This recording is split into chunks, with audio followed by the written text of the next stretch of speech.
Hello, everybody. Welcome to another edition of Challenge Act AMA, where we go over any questions about Challenge Act and cover all the latest Challenge Act news.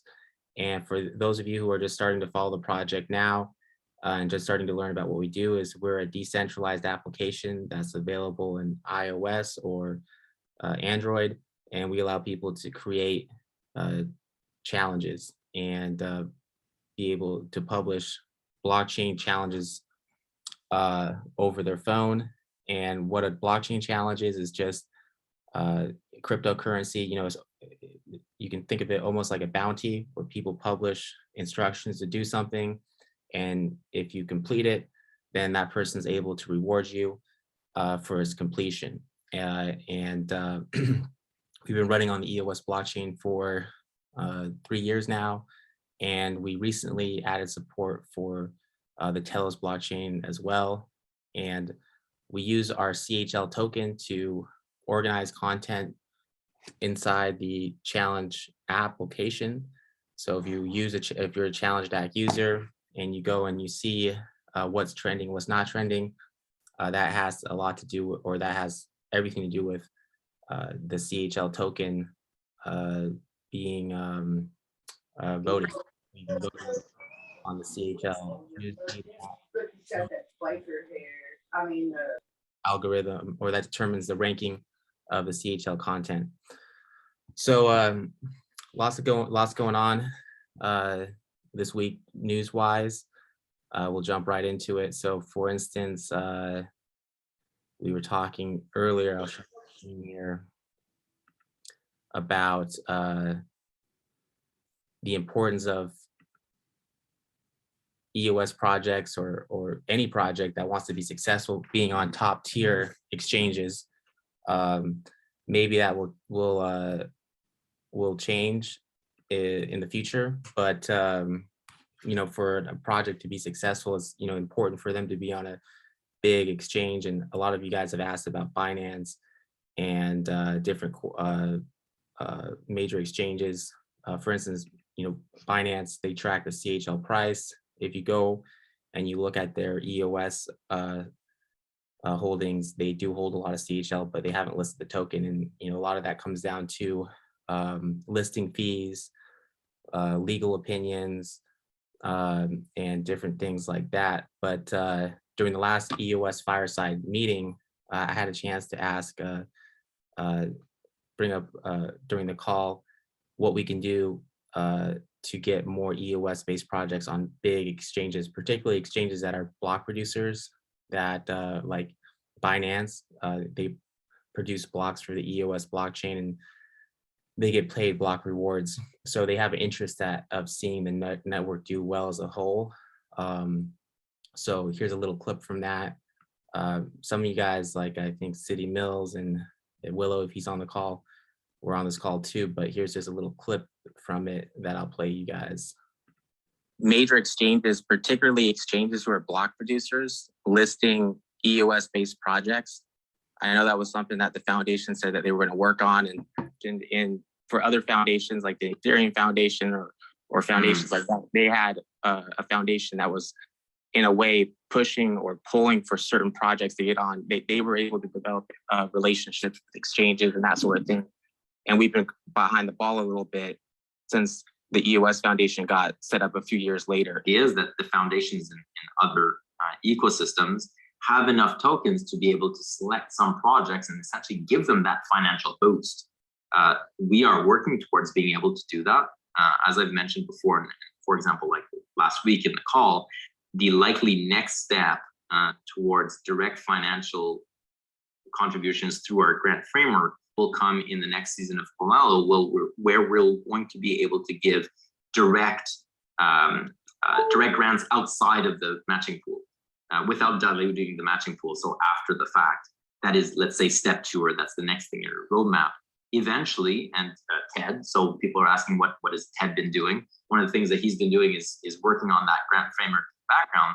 One of the following steps, if not the following step after that, would be the component that would be similar to Web3 Foundation, where we're able to give grants outside of Pomelo, outside of direct contribution Pomelo or Magic Pool Pomelo, in different levels. And then maybe that capital would help you to be able to either pay your legal opinion, but you said you have one, but let's say you need another one for a particular exchange, and then also build, help you build maybe a stronger MVP, so you can start having more volume, and or maybe that funding goes towards the market making services.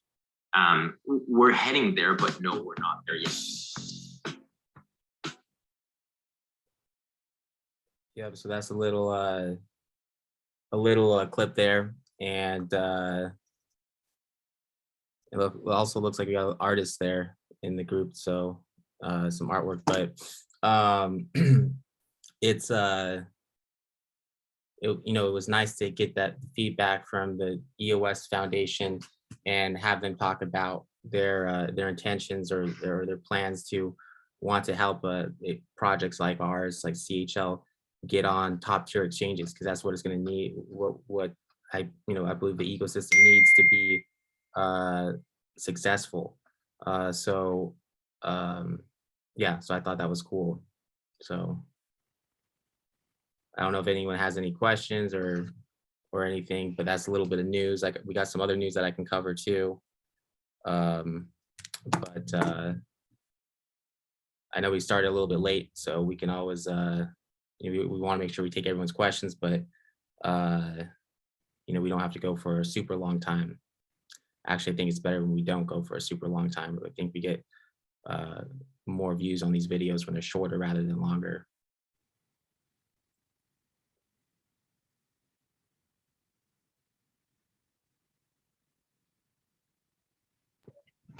Good evening, everyone.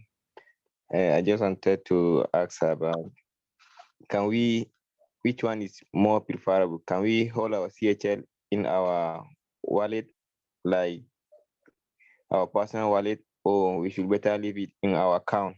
Which one is more preferable for the project? Thank you very much.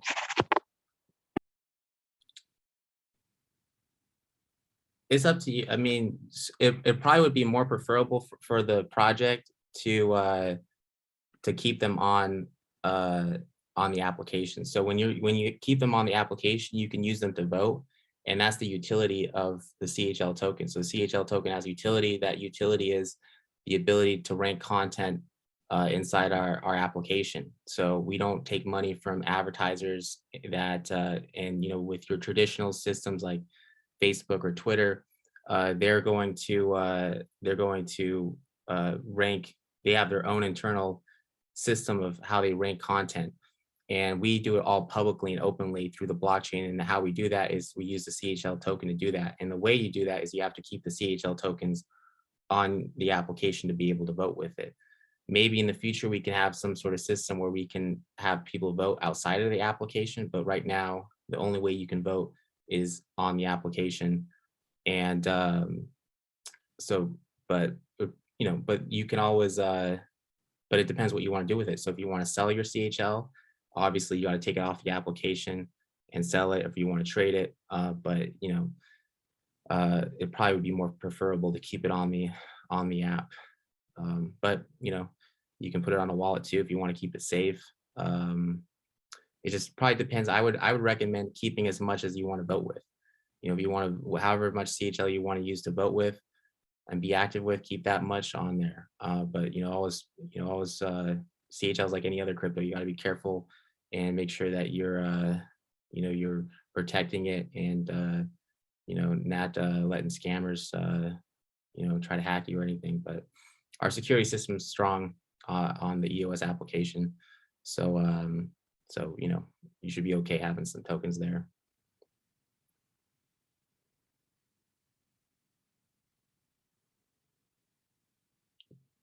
Good question.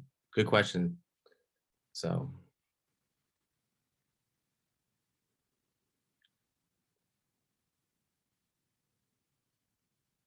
And some other news to go over is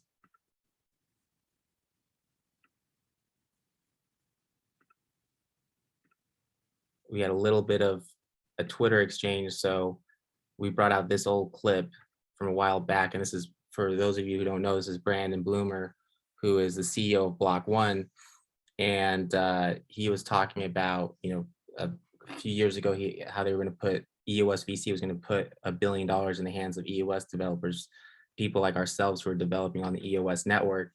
And I believe this clip is back in 2018, so this is now 4 years old.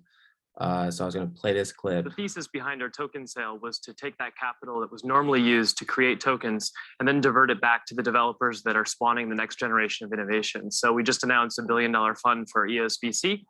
We're investing that with partners throughout the world back into the hands of the developers, so we can see what comes from that type of capital innovation. Sure, but in terms of how you're actually going to use the money you've raised so far, do you have a roadmap that you're sharing with investors?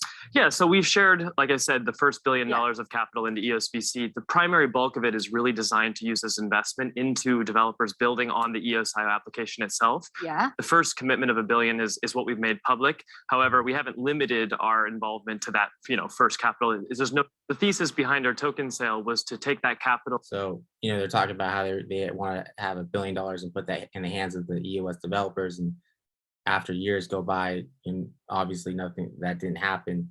But in the tweet, I made the point that, they promised $1 billion over 4 years ago. And really the only people that put in the hands or resources in the hands of the developers has been the EOS Foundation through their recognition grants and Pomelo. And it's been it's just been a couple $1 million instead of $1 billion. And I was able to get Brock Pierce, so he's prominent in the EOS community. I think he was heavily involved in starting EOS. And I made the point in the tweet that they promised to give $1 billion. The EOS VC promised to put $1 billion in the hands of EOS developers. The only ones that really stepped up is the EOS Foundation. And I was asking if Helios Rising, which is supposed to be the new VC arm of EOS, was going to fill the void that EOS VC left. And I was able to get Brock Pierce, who's prominent in the community. He was instrumental in setting up EOS to reply back. And he says, we are working on a number of deals. Hopefully that number of them will close. So he said he's working on a number of deals with Helios. He's hoping that they will close. Helios won't be able to fill the void, though, with time. By working with others, we can. So saying that he'd like to work together and how we can, if we work together, fill that sort of that void.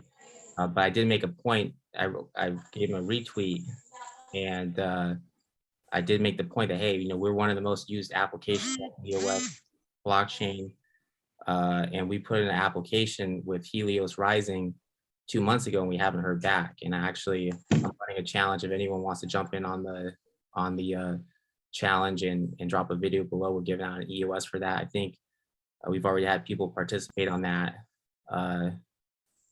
Sally, you made 91. I think you participated on that, right? Already. I just put it up right before this video started. So yeah, so there's a little bit more news for you guys. And so any other questions so far?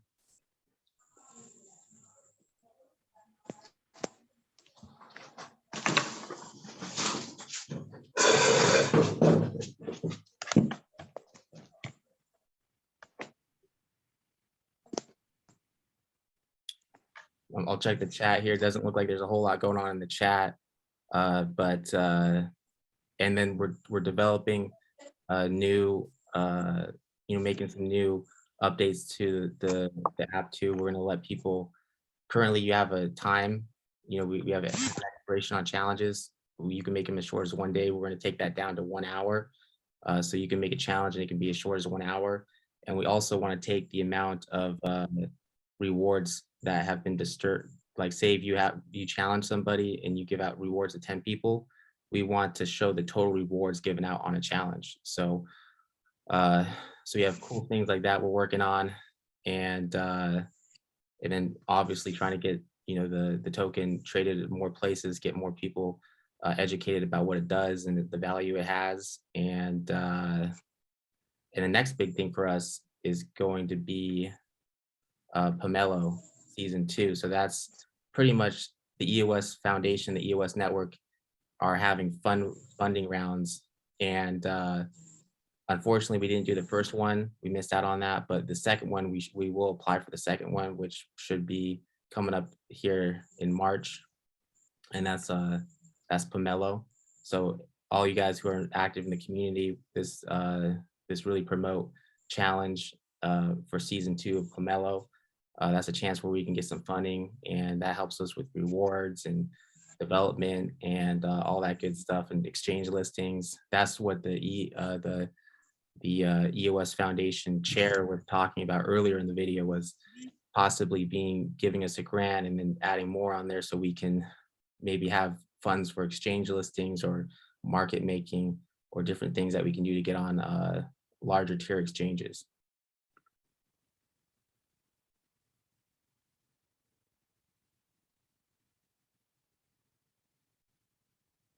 Cool. So any other questions so far? That's pretty much, I think that wraps it up for news. We're still making challenges. Obviously, we want to do more Telos stuff and get in touch with them. See if we can start giving out more Telos rewards. I noticed the Telos rewards aren't as busy as the EOS rewards, so I don't know if there's as many Telos users on the challenge application as EOS users. But what do you guys think?